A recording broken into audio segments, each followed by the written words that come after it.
Армысыздар, құрметті менің көрермендерім, қалдарыңыз қалай, аман-есен жүріп жатырсыздар ма? Мен бүгін керемет бір тақырыпты ашқым келіп отыр. Өйткені Инстаграмға, ТикТокқа өте көп хаттар келеді. Ол мынандай сұрақтар. Әр адамның көкейінде жүрген, менің осы өмірге келгендегі миссиям қандай? Енді мен сіздерге бүгін осы тақырыпты кеңінен түсінікті қылып ашып берейін. Өйткені әр адам оны түсіне бермейді. Мен сіздерге ғылым түрінде соның бәрін түсіндірейін. Содан кейін сіздер өздеріңіздің комментарийларыңызды жаза отырасыздар. Енді егер де сізге осы тақырып қызық болатын болса, ол әрине қызық, әр қазағыма қызық бұл. Өйткені күреп жүрген қаншама бізде адам өзінің миссиясын таппай. Сондықтан да колокольчикқа басып, мына каналға тіркеліп кетуді ұмытпаңыз. Енді оның алдына мен сіздерге өте көп сана-сан туралы айтқан болатын. Ол біздің туған күніміз, ол біздің қалауымыз. 33 жасқа дейін сіз не қалайсыз, соның бәрі толы болады.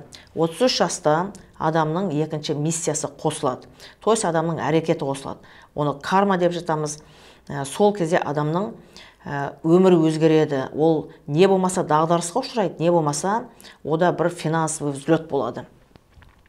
Енді мынаны түсіну керек, оны қалай біз есептейміз. Әр адамның бойында 9 қасиет бар, 9 қабілет бар. Бірақ 80% адамдар осы өмірде жетістікке жете алмайды. Неге? Өйткені бойындағы сол қабілетті біле алмайды. Сүтсай ғылымы бізге нақты бүгінгі таңда соны ашып көрсетіп беріп отыр.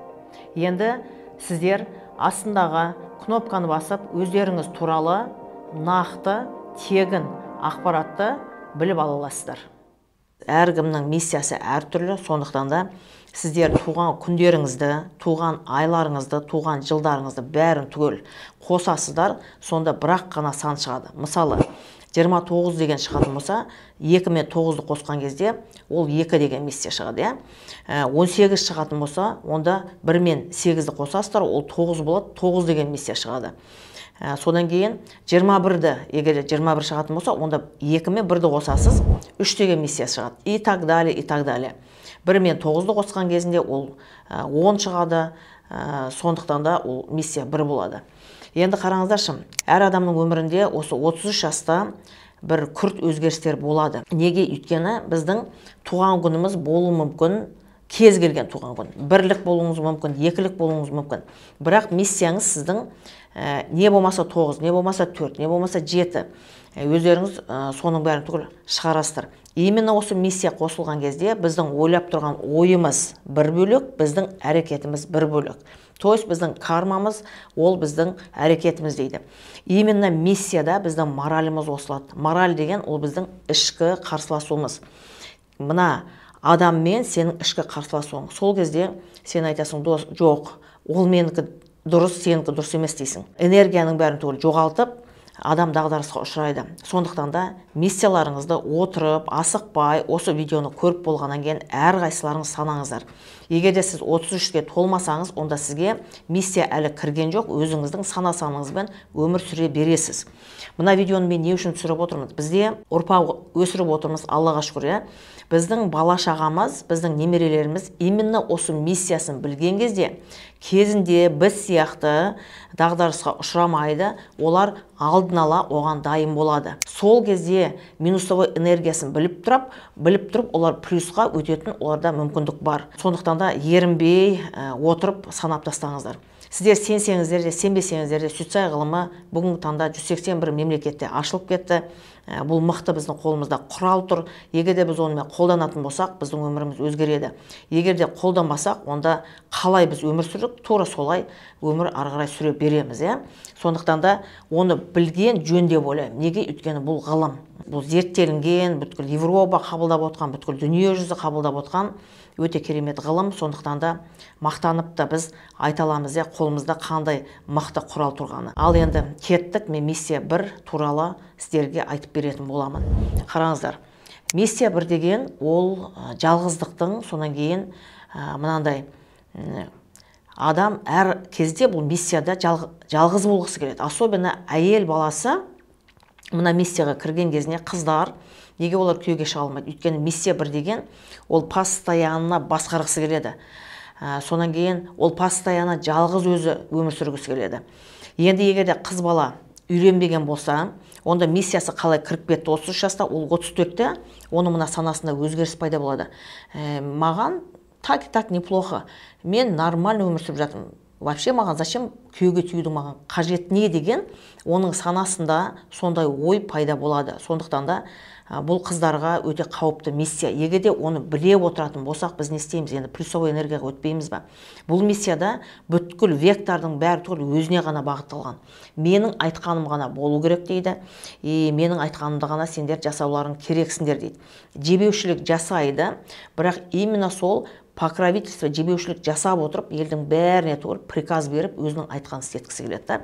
Осы уақытқа дейін өте көп адамдар менен консультация алып жатыр. Сонда миссия бір, не болмаса ол әйел баласы ажырасып, уже отырады да, мына жалғыз өзі. Не болмаса қыз бала болатын болса, онда ол айтады, жоқ, мен күйеуге тегім келмейді дейді. Неге деген кезінде, маған и так хорошо дейді да. Не үшін мен күйеуге тиемін дейді. Көрдіңіздер ме? Сондықтан да қыздарыңыз болатын болса, миссияларын санаңыздар. Бұл ер азаматтарға керемет дейден білінбейді. Өйткені еркектер, олардың көшбасшылық қасиеті бар. И так еркек ол туа біткен лидер. Келісесіздер осымен, Сондықтан да еркек басқару керек. Әйелге бір саты төмен болу керек. Сондықтан да миссия бір, именно тағы да қайталап айтамын, әйел баласына бұл жақта бұл миссиямен жұмыс жасау керек. То есть өз-өзімен жұмыс жасау керек. Енді сенің әрекетің қосылған кезде, сенің мына миссияң қосылған кезде әрекетің өзгеріп кетеді. Қалай сен дағдарысқа ұшырап, қалай сен ажырасып кеткеніңді білмей қаласың. Сондықтан да міндетті түрде бала шағаның миссиясын, өздеріңіздің миссияларыңызды санап кетіңіздер. Жарайды ма? Бұл қысқа нұсқа мен сіздерге айтайын, бұнымен тағы да ары қарай жұмыс жасау керек. Неге? Өйткені минуста өмір бақи егер сіздер жүретін болсаңыздар, онда действительно дағдарысқа ұшырайсыздар. Келесі миссия бізде миссия 2. Миссия 2 ол күмәннің миссиясы. Бұл миссияда адам әрқашан қарым-қатынасты қалап отырады да. Сонан кейін прилипалка миссия дейді ол. Бұл жабыспақ миссия деп айтады, жылауық миссия деп айтамыз біз. Бұл жақта миссияда адам манипуляция жасайды.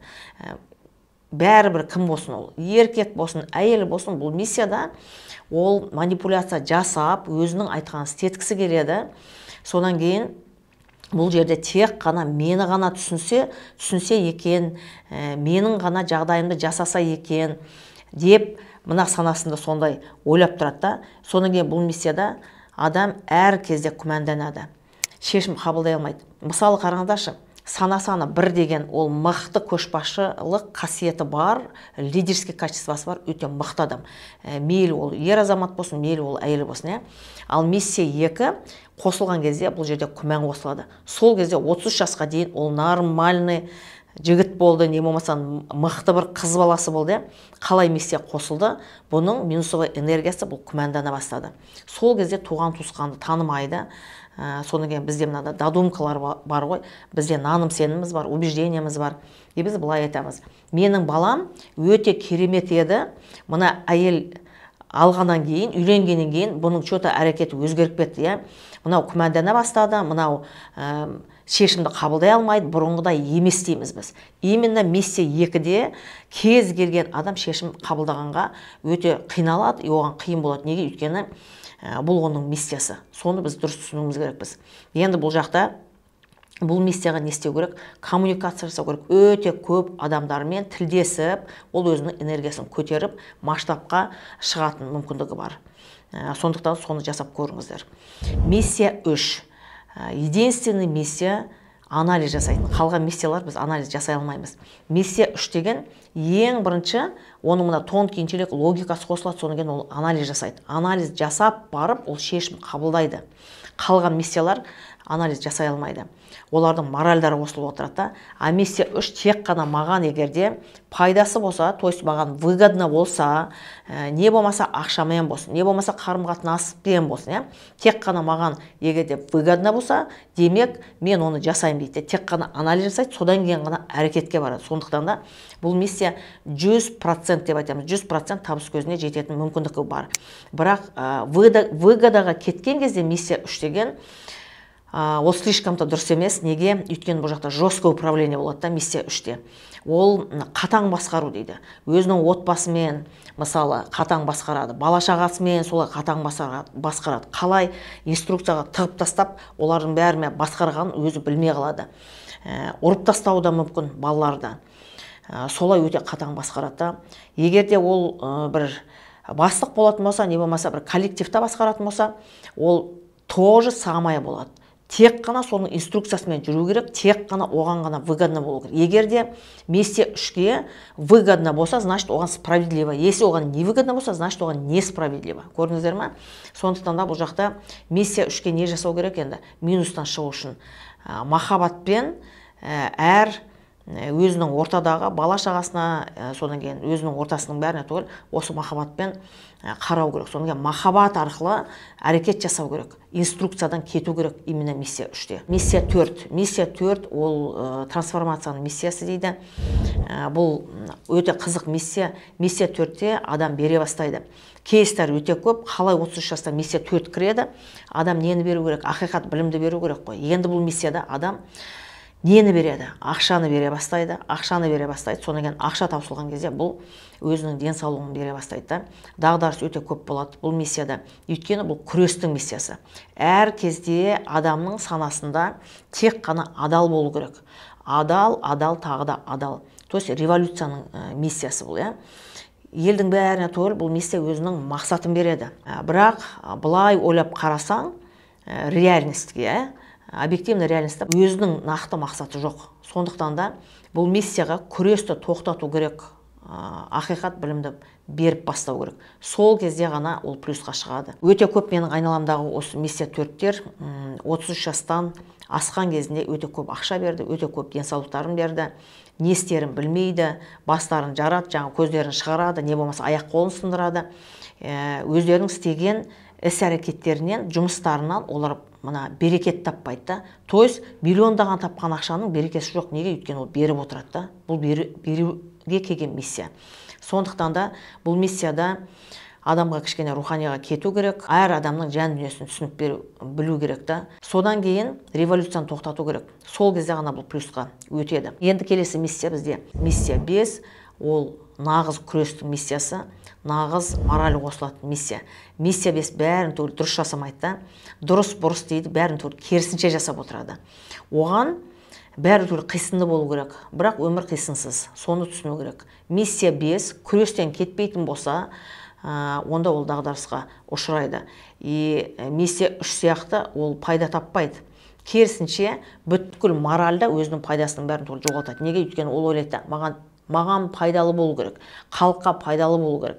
Мысал қараңдаршы, мынандай кейс. Егерде миссия 5 дүкен ашатын болса, ол темекі арақ сатқан сайын ол күйрей бастайды. Неге? Өйткені ол ойлайды да, мына халыққа ешқандай бұл арақтың да темекісінде пайдасы жоқ дейді. Ал егерде миссия 3 болатын болса, ол айтады, маған лишь бы ақша түссе болды, мен бәрін түгел подряд сата беремін дейді.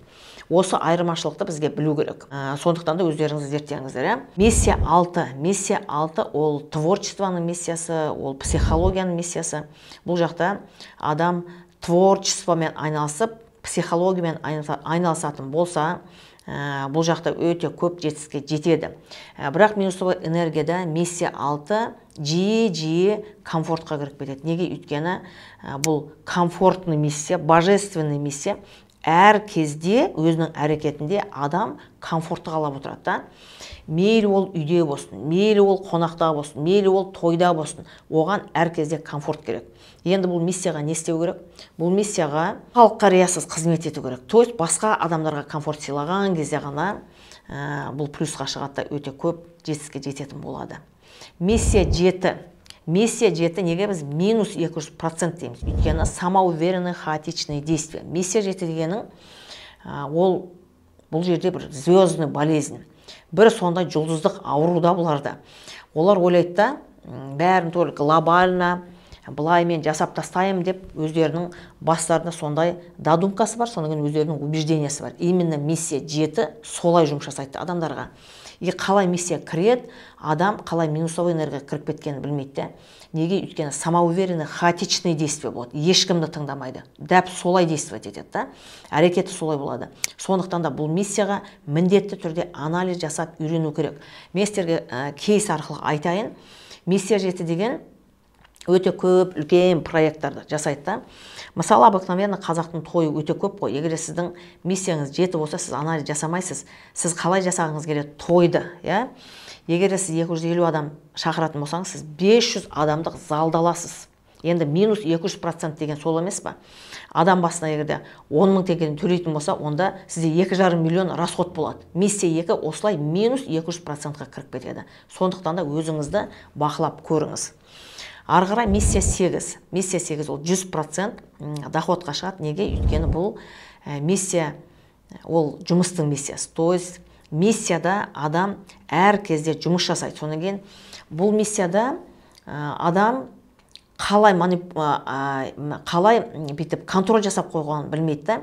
Әр кезде контроль, содан кейін басқа адамдардан талап етеді жұмысты. То есть елдің бәрі түгел жұмыс жасап, бұған нәтиже ақша алып келу керек. Мейлі оның отбасы болсын, мейлі оның жұмысы болсын. Мүмкін сіздің салоныңыз бар шығар. Мүмкін сіздің массажный центріңіз бар шығар, иә? Мүмкін сіздің өзіңіздің собственный бір бизнесіңіз бар шығар. Қол астыңызда адамдардан сіз нені талап етесіз? Қалай адамдарды бөле бастайсыз? Мына адам әрекеті бар, мына адамның әрекеті жоқ. Мына адам әрекет жасап, маған осы айда мынаншама ақша әкеледі деп сіз санаңызда санап тастайсыз. Бірақ өмір қисынсыз ғой, сіздің айтқаныңыздай ол бола қалмайды да. Егер сіз контрольдан кетпесеңіз, онда бізде ранний инсульт болады да. Сондықтан да мына контрольді тоқтату керек, жесткий контрольді тоқтату керек. Контрольді тоқтап, сізге әр адамның жан дүниесін түсінуге тырысу керек. Өйткені миссия 8 ол именно сондай миссияда. Ол түсінбейді, әрекетін түсінбей қалады миссия. Сондықтан да тырысыңыз әр адамның жан дүниесін түсінуге. Өйткені сіздің алдыңызға жан келді. Ол тән емес, ол көңіл толқынысы емес, ол именно жан. Әр адамның өзінің жан дауасы бар. Сіз соны түсінген кезде, Алла тағала сізге творчество өте көп ақша береді. Миссия 9. Миссия 9, бұл жақта погоня за деньгами деп айтамыз біз. Ақшаның артынан қуалайтын миссия. Неге?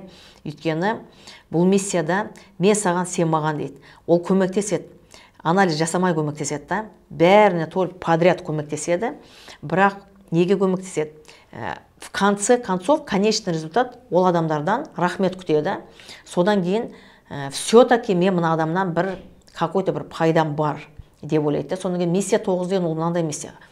Мысалы, былай ойлайды да, миссия 9. Мен осы қаладан бір 5-6 квартираны алып, соны под квартиру сдавать етіп, пәтерді сөйтіп жалға беріп, сөйтіп ақша тапсам екен. Не болмаса, бір инвестиционный проекттарға, денежный пирамидаға көп кіріп кетеді, миссия 9 деген. Неге? Өйткені жатып, мен сөйтіп ақша тапсам екен деп ойлайды да. А ол миссия 9-ның иллюзиясы. Енді миссия 9-ға не жасау керек? Міндетті түрде миссия 9-ға анализ жасау керек. Бұлар анализсіз әрекет жасайды. Сол кезде ол миссия дағдарысқа ұшырайды, өзін жегедей жеп тастайды. Менің түрім оншада емес, менің сөйлеген сөзім оншада емес, менің вообще тапқан табысым оншада емес деп, ол өзін бір жегедей жеген кезде ол энергиясының бәрін толық жоғалтады. Енді біз нені ұмытпауымыз керек? Ақша біздің энергиямыз ғана келеді. Егерде әр адам өзінің миссиясын біліп, осы өмірге келген кезде соны санап, тек қана плюспен жүретін болса, әр қазағым жетістікке жететін мүмкіндігі бар. Әр қазағым бай-қуатты, отбасында береке болып, өзінің туған баласын түсініп, жаңадан түскен келінді түсінетін именно осы ғылым арқылы мүмкіндігі бар. Мен талай адамның жүрегін аштым деп ойлаймын, сіздердің саналарыңызда аштым деген үміттемін. Тағы да видеолар өте көп болады. Егер де сізге ұнайтын болса, онда міндетті түрде комментарий жазыңыз. Неге? Өйткені маған сіздің пікіріңіз өте бағалы да, мен үшін өте маңызды да. Келесі видеода кездескенше.